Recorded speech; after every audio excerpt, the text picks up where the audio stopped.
Okay, if you will recall, 2 weeks ago, in my vignette, I spoke about heritage and ethnicity and being grandson and great-grandson of immigrants, and how in my reflective memory in recent times, I have been able to kind of think about that in the current context of immigration and immigrants and how we deal with some of those issues in this country. And of course, in recent times, it's been contested. And I might add, historically, in American history anyway, not the first time that this has been contested. It goes back a long way.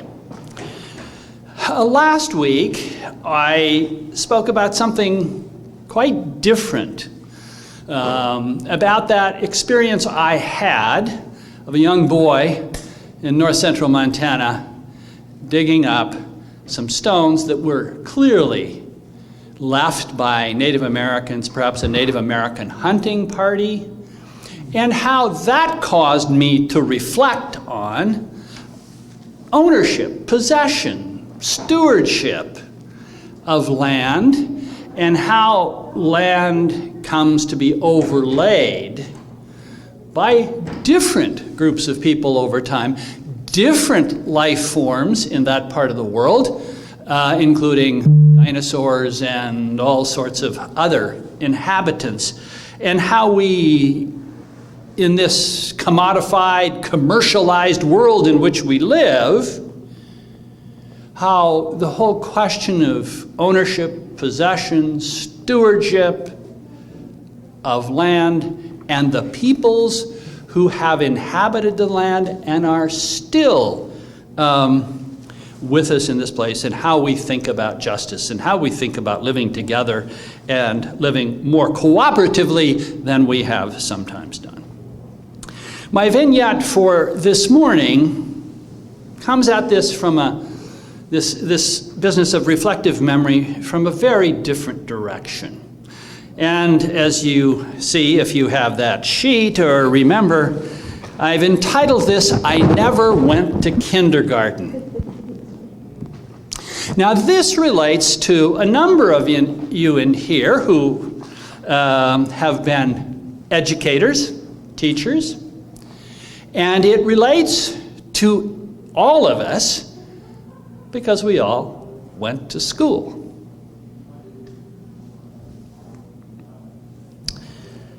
I never went to kindergarten, and I suppose it could be said that I never fully overcame that deficit.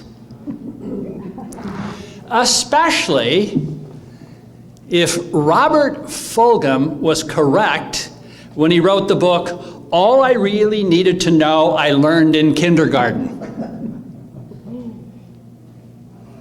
Now, I know in this room, I'm not unique in this regard. Hardly anyone I knew had gone to kindergarten.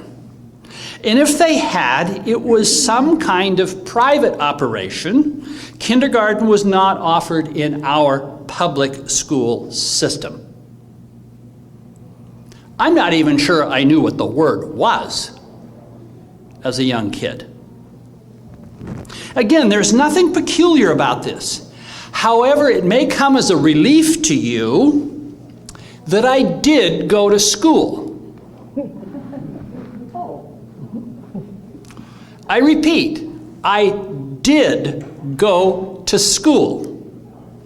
I emphasize this because I think that's what I did. I went to school.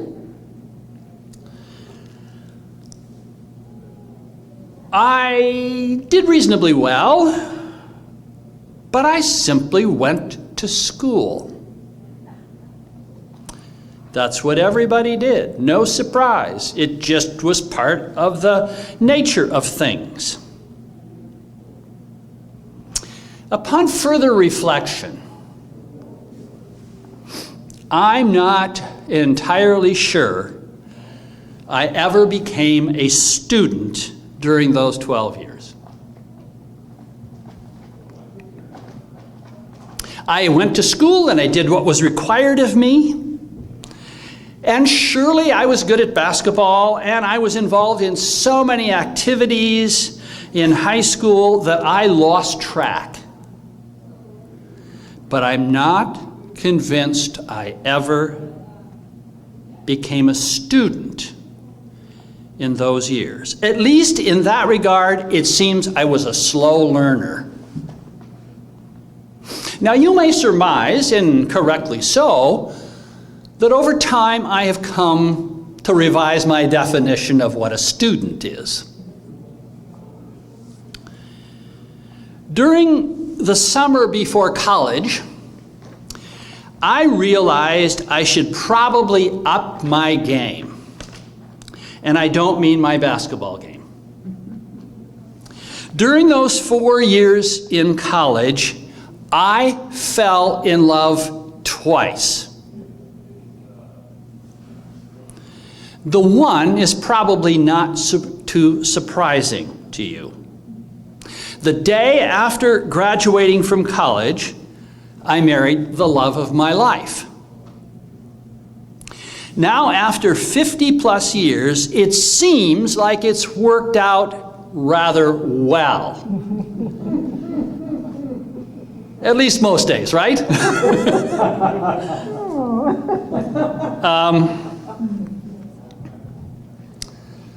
Joanne, you listen to OPB too, many of you do. Sometime in the last week, there was a little notice about a couple who bonded, and their last name was Bond. And when they got married, they, the word on the street was reported as, this isn't probably going to last very long. The day that this was reported was their 81st wedding anniversary. Talk about bonding in more than one sense.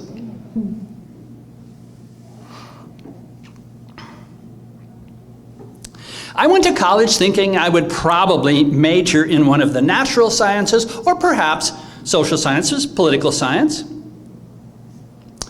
But lo and behold, it was the humanities, history, literature, philosophy, religious studies that grabbed me and simply would not let me go. Yes, I had great biology classes. I loved them. Yes, I loved what was then called classical music appreciation. It was the first place I ever heard bolero.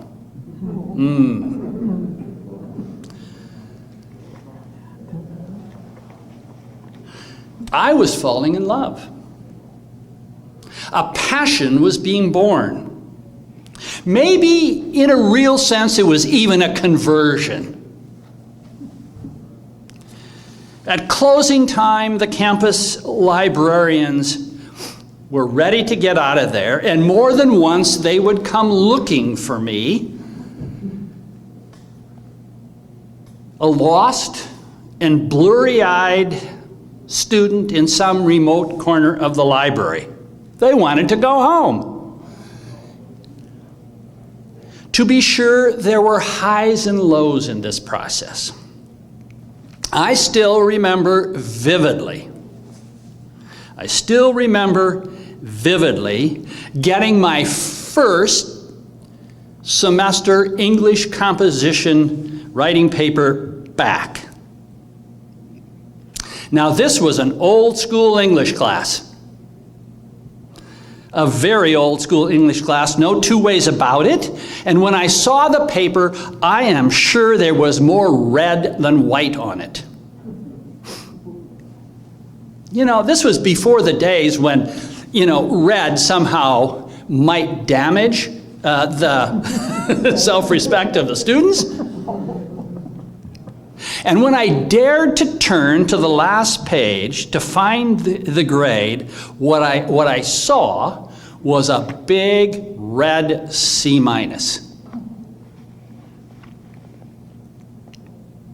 My heart sank. What I later learned was that that was the highest grade in the class.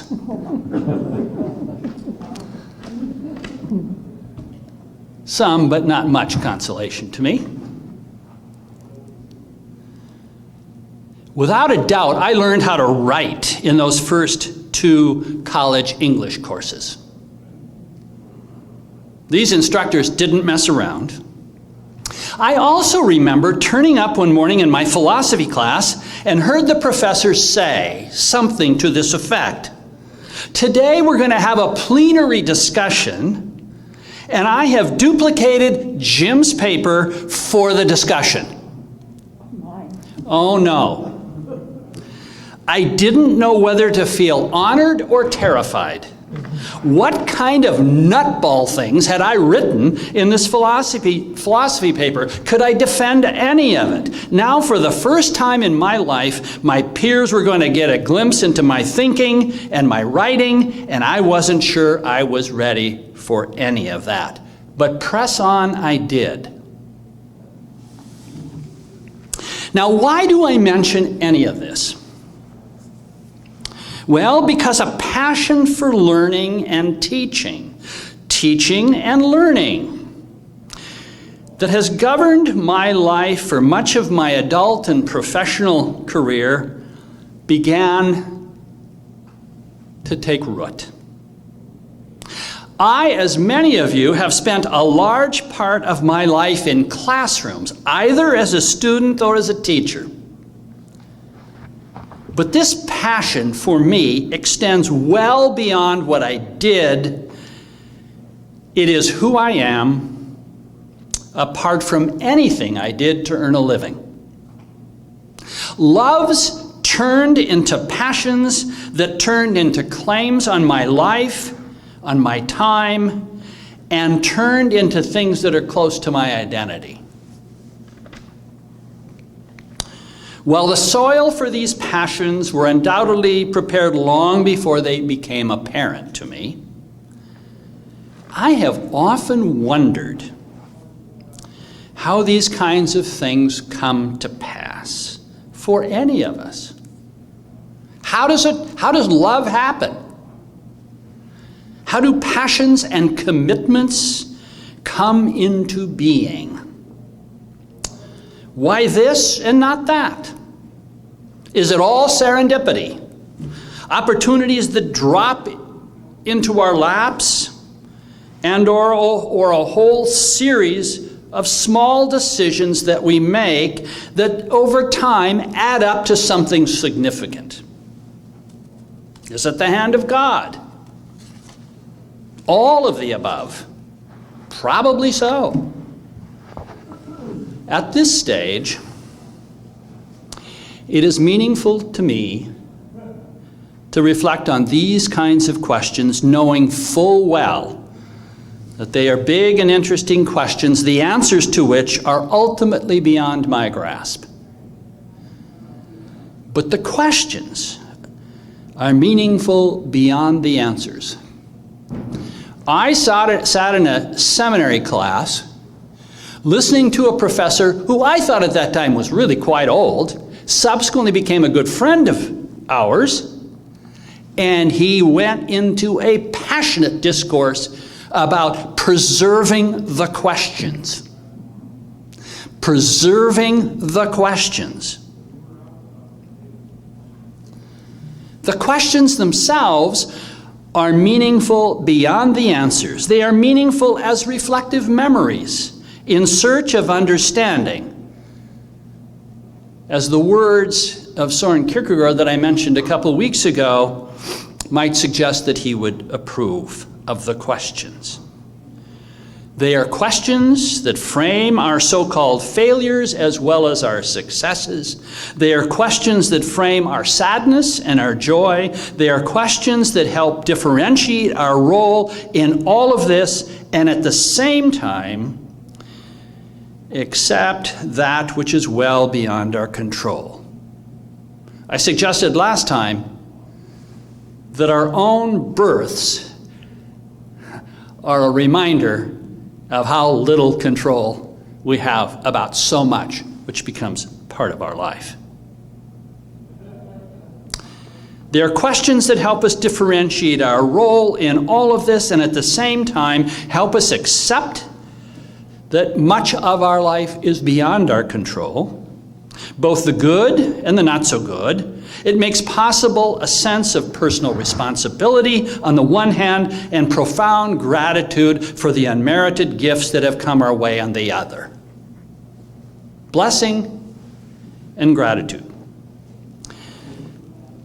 Now, I'm not naive about the privileges of these kinds of reflections. To be sure, they are often the privileges of the warm and the well-fed. They are often the privileges of those who don't experience daily suffering, pain, and uncertainty. They are often the privileges of those who don't fear for their lives and the lives of their loved ones. They are often the privileges of those who don't live with daily chaos of one sort or another. But far be it from me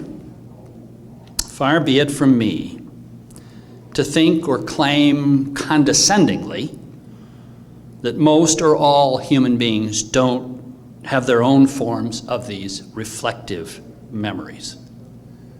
My own experience, for what that's worth, and limited though it may be, tells me otherwise. It is one of the things that makes us human, after all. My vignette for this morning. A few questions, a few for thought. These are not necessarily just questions to be answered, but to cause us to think. What do you think when you reflect back on your education? It's a rather ubiquitous part of our life's experience. What do you think when you reflect back on your education? What do you think about my distinction between going to school and being a student?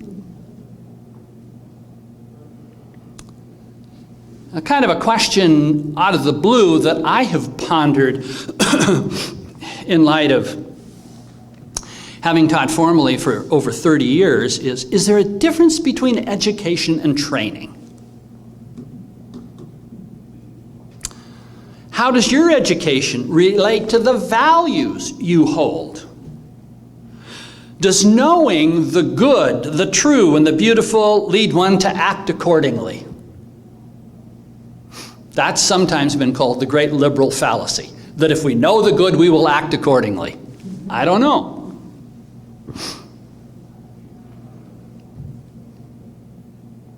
Mid-20th century Germans were probably, if not the, one of the most well-educated countries in the world. How does something or someone turn into a passion and ultimately turn into a conviction that lays claim to one's time and attention? I don't need to look just at the people sitting here this morning. You can think about this congregation. People who are committed to important things. How does that happen? So, Julie has the mic. And I'd like you to reflect about some of these issues.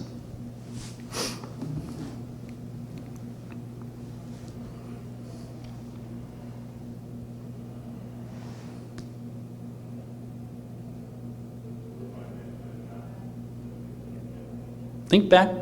What do you think about your education? What do you think about my distinction between being a student and going to school? I think of little boys perhaps being less serious than we girls might have, some of us might have been. Yeah, when I think about beginning first grade, because neither did I go to kindergarten, it was kind of like a whole new world, and perhaps as a little girl, I felt more, I felt very conscious of being a student and took that very seriously. And I know that you think that you thought seriously about sports and animals and work on the farm, but perhaps not so much about being a studious student, so for whatever that's worth. Anybody else? And I think young girls tend to be more mature earlier often than boys, just generally, So maybe that's it.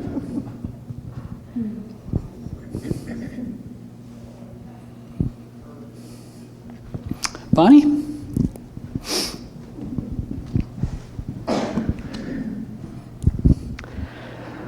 Well, I was not a very serious student, I'll tell you that right now. If I had to do it over again, looking back, I would have done things differently, of course. I did go to kindergarten. Mrs. Setzel, I'll never forget her. I went to Portland Public Schools up until the 4th grade, and my father wanted to live in the suburbs, and so we built our home. My mom actually designed the home and worked with a realtor not far from here. I graduated from Sunset High School and only needed 2 credits to graduate, so this is my biggest regret. I went to school from 8 to 10 in the morning, and then I worked full-time, downtown Portland. But be it as it is, but I definitely agree with you. I did not learn to write until I went to college. Portland Community College, of all, up at Sylvan campus, and I had a wonderful instructor.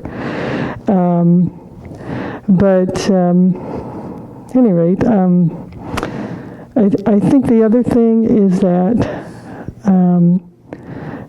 my first teaching assignment, when they had to, FTE dropped, and I was low on the totem pole, and so I had to go to a different school, and I was given a plaque of Michelangelo, "One never ceases to learn." So I have really taken that to heart. Mm-hmm. Bonnie, can I just push you a bit here? That's interesting to me, and that's I'm not telling any secrets here, but you have some really profound commitments, personal commitments. Whether you call those passions or just commitments, values. Mm-hmm.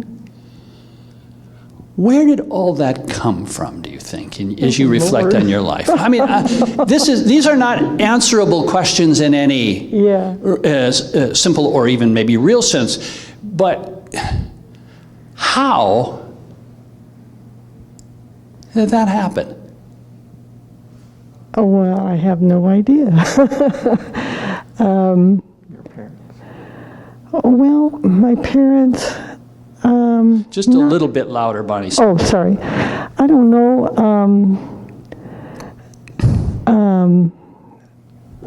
I guess I had, in addition to my parents, I had who I call Mom and Dad Owen, who my best girlfriend growing up, her parents. I spent every Saturday night there and went to church with them. That was with the Christian and Missionary Alliance, so I was not raised Lutheran at all. I married into it. And I think that played a role. But I don't know. I remember even in Well, I remember, yeah, when Elaine and I, we would always, and that church was located on the east side, and I was a west side kid, and I had anything I wanted, you know, and I just, growing up, experiencing different levels of life, I guess. I just wanted to do things to help. I remember in high school, there was a program where we could take and mentor a child, and I still remember that little kid. He lived on North Fremont, and just one thing takes you from one to another. And I think working in the field of education, Portland Public Schools is about as inner city as you can get it in this state, I guess. Working in schools where there's a majority of diversity, and I was a minority, and walking with these people day and day and try to meet the needs. I was very lucky in my career to be able to work so closely with so many students from so many different walks of life. It made me feel fortunate, but that's the biggest thing I miss these days, is that diversity. And being able to do that on a daily basis. Mm-hmm. Mm-hmm. So I try to do what I can, I guess. Mm-hmm. It's not as easy as it used to be. You know, right. I mean, my age is catching up with me, but I loved what I did. I loved my career. And still try to participate as much as I can. Yeah, but in the journey of life, there are different stages along the way in terms of what you can do, how you engage, and the opportunities that come. Yeah. Anybody else want to? I just have a question. Can you, or an explanation more? Can you explain more about the difference between education and training? And I might even add experience in education. Yeah, yeah. Well, yeah. I don't want to suggest that learning to do something that is useful and professionally fruitful because it will earn you a living is training, and everything else over here that's irrelevant but interesting is education. I don't buy that at all. But how is it, or what is it that in a sense leads us to lifelong learning, whether it's learning in a classroom or in the workplace or just being a citizen, just being around the neighborhood or the street? What leads us to lifelong learning? And what leads us in that world to begin to see, and I understand this is a privilege, but begin to see that what you do, perhaps for a career, is more than just a paycheck at the end of the month, but is in fact making a contribution to other individuals and to use the image from the sermon today, the body more broadly speaking, the community. Now, I don't think that you can simply, in your classroom educational experience, divide those things out. Because some of the things that you will never end up doing professionally broaden your worldview in ways that I think are inestimable. They are just critically important if we're going to live in a world that is increasingly global, diverse, etc., and do so without fear, without fright, but relish it in some sense. Peter teaches at Edmonds Community College, and so I don't know what kind of institutional research you have found, but here's one of the things that I learned in teaching in college from our educational or institutional research folks. They would survey graduates 5 years out, 10 years out, 20 years out, 30 years out, and try to gather information about not only what their majors were in college, but their professional life. And what was found was that the vast majority of our graduates never worked in a field related to their major, at least by 10 or 15 years. They were not working in there. They may have started out, but they didn't continue. They had other opportunities that came along, and I remember speaking to some prospective parents of incoming students, and relaying this a little bit about this. And a father came up to me who was probably in his mid to late 50s, and he said, what you said is exactly right. My journey was a little bit different. He said, I worked for the same company I worked for right out of college. That job has changed a half a dozen times. It may be the same company, but it's not the same job. So, those of us who were involved in quote-unquote higher education, in some ways I think it might be lower education relative to the work that's done by people who are teaching in the lower grades, was how do you prepare students for that world? In some fields, the information you may teach them may be out of date by the time they get out there very far into that field, if they go into that field. You think of healthcare, you think of a variety of things. So how do you prepare people with those foundational transferable skills that can be used in the workplace and create an educational environment, a learning environment that then is lifelong and flexible,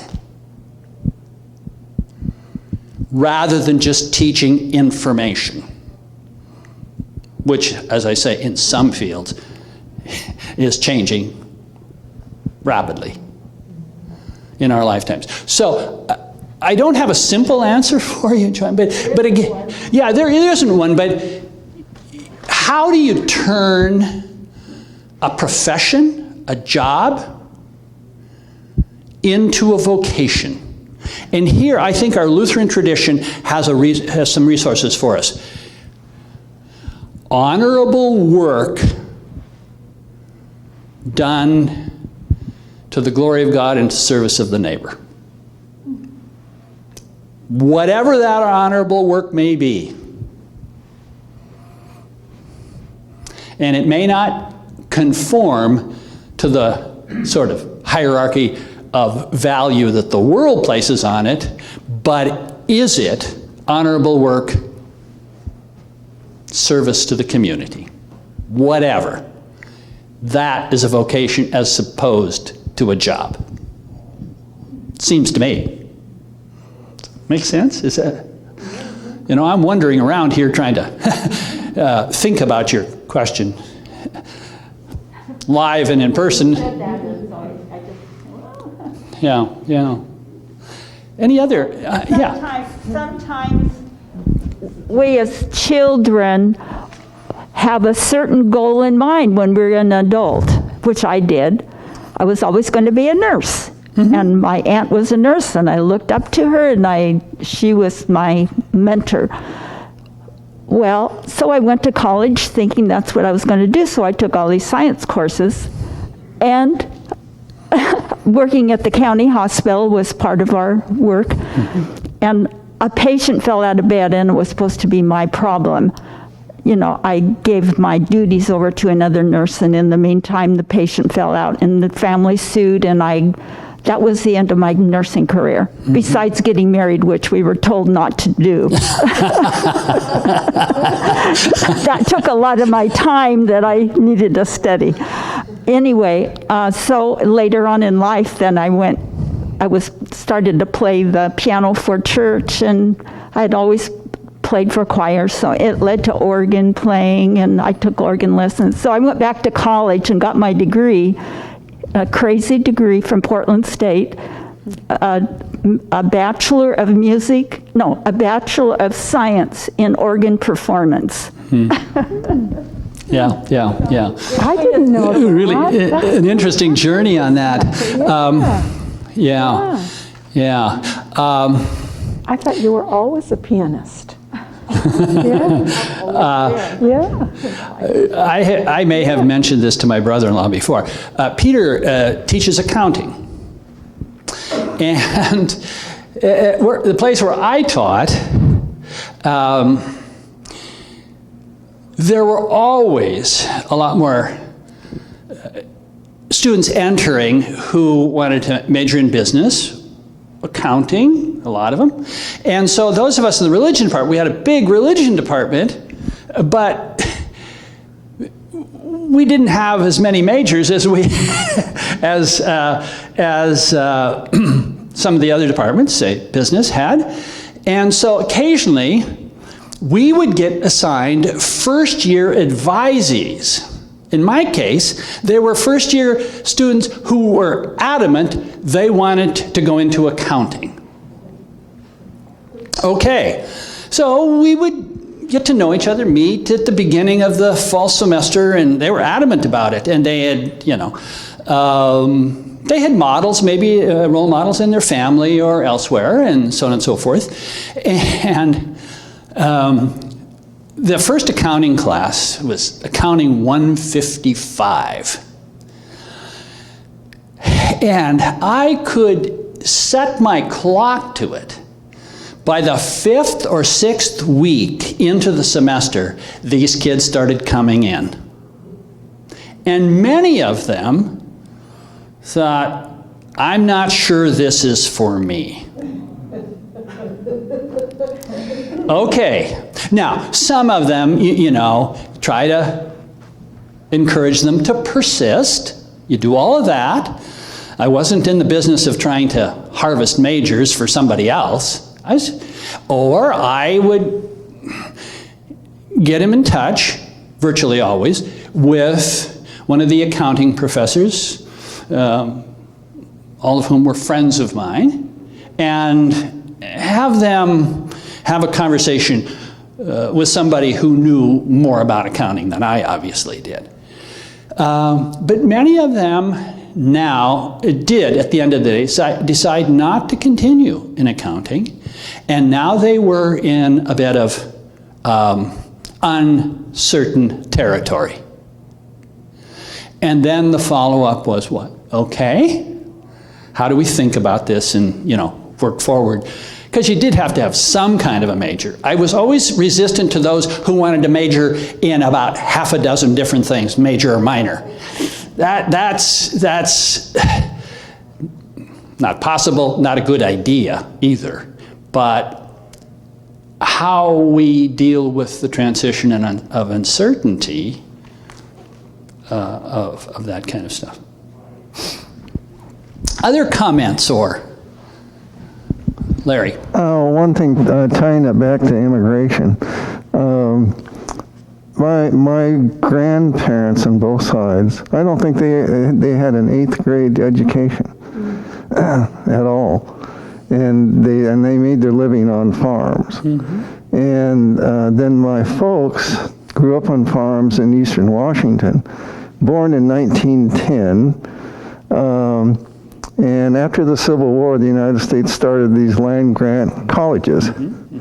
one of which was Washington State College. And they were able, and those colleges were affordable enough that kids coming off farms could go to them.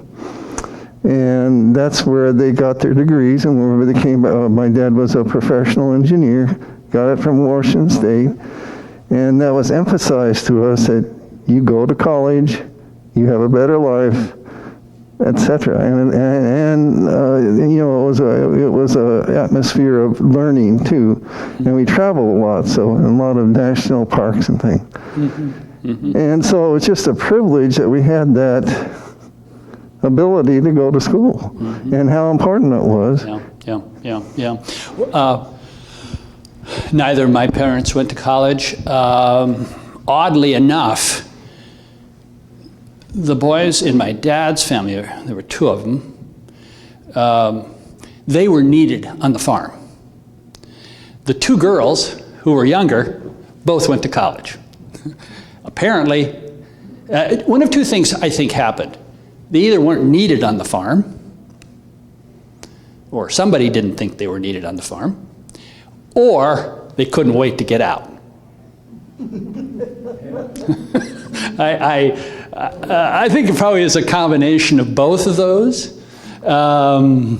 One spent most of her life in Tacoma, and the other one various places, but Southern California, mainly. And you're right. But even in my observation, you know, I never lived on a farm 12 months out of the year. It was mainly a school issue. So my folks got a house in the largest near town, and I had about 900 kids in my high school, and I spent my summers on the farm. My dad got rid of the animals, and it was basically a farm.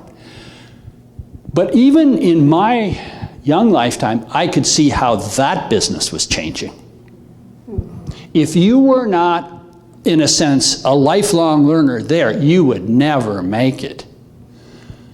And that has continued apace since those days.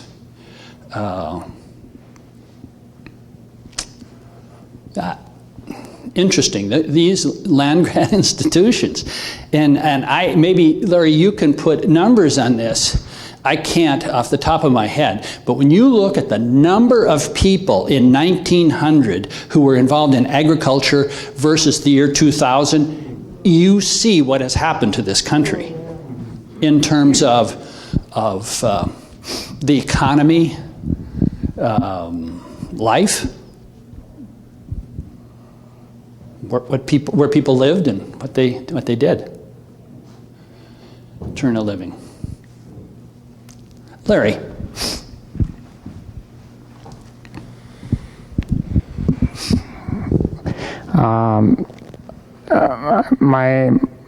Both of my folks came up farming, but farming has really changed. And I have cousins that lost their farm because they didn't have enough accounting.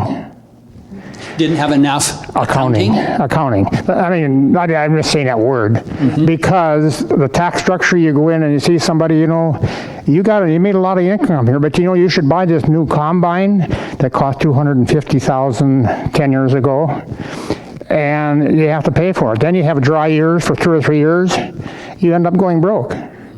And I have cousins that have lost their farm because of that.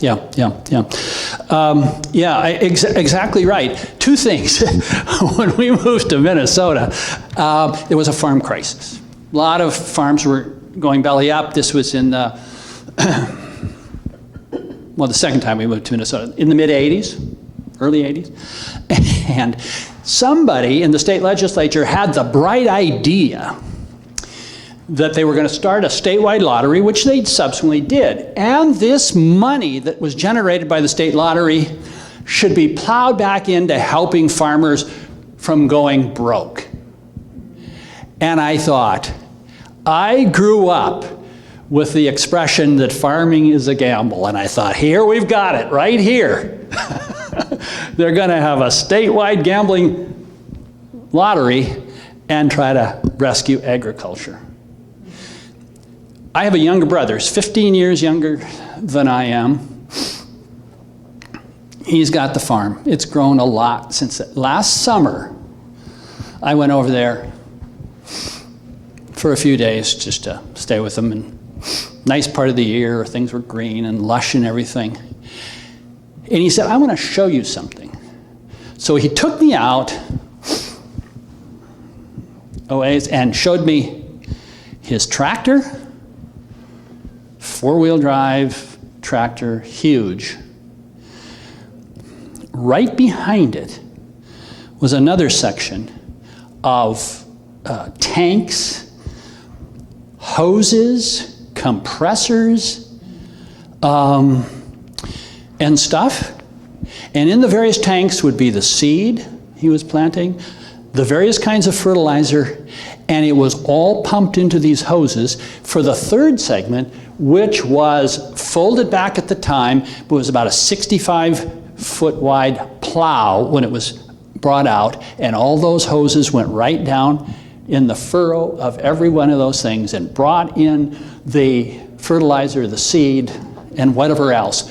And he said, oh, look at this. We put the fertilizer over there, this fertilizer over there in the furrow. We put the seed here because you don't want that fertilizer right up against that seed, and on and on. I thought, and oh, by the way, it's all controlled by GPS. He isn't doing it yet. He isn't doing it yet, but he could with this machine and the GPS. His fields would be so examined for nutrients and what they needed that almost every square yard and this situation, this machine would be tied into that and function to give every patch of ground what it needed. I looked at him and I said, okay. And I remembered when this young kid, this young farmer, was struggling to survive. And I said, okay, you buy all this equipment off the shelf, brand new. What would it cost you? $1.2 million.